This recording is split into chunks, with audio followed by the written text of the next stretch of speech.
Schrodinger's cat is probably the most famous thought experiment in quantum physics. It's a simple scenario. A cat is put inside a box with a vial of poison and a radioactive element. There's a 50-50 chance that the element will decay in the next hour, triggering a machine to break the vial and kill the cat, or it will not decay and our cat is kept alive.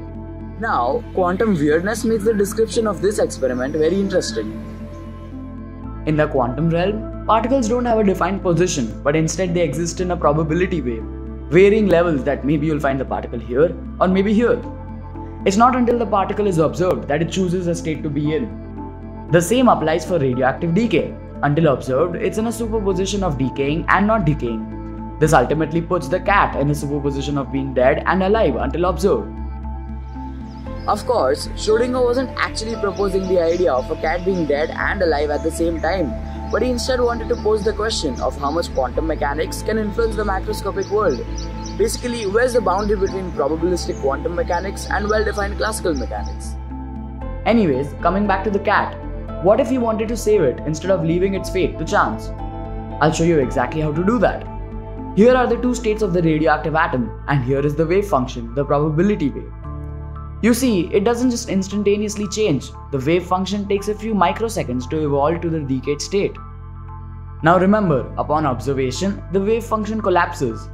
So what if we observe the wave right in the beginning of its evolution? The probability of finding it there is extremely high, thus it's most likely to collapse back to the original state.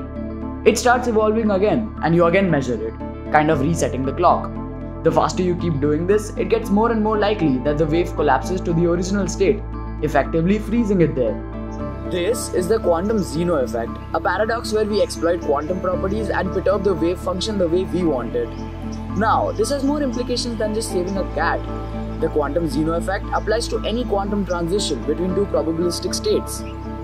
In fact, there's also the quantum anti-Zeno effect, where you can speed up the transition if you observed at the correct time.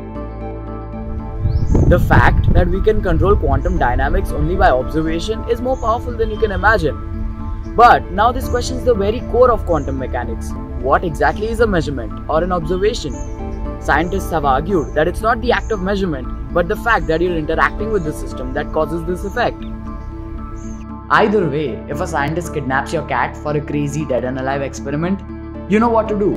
Just observe around 10,000 times per second and you're good to go. Thanks for watching.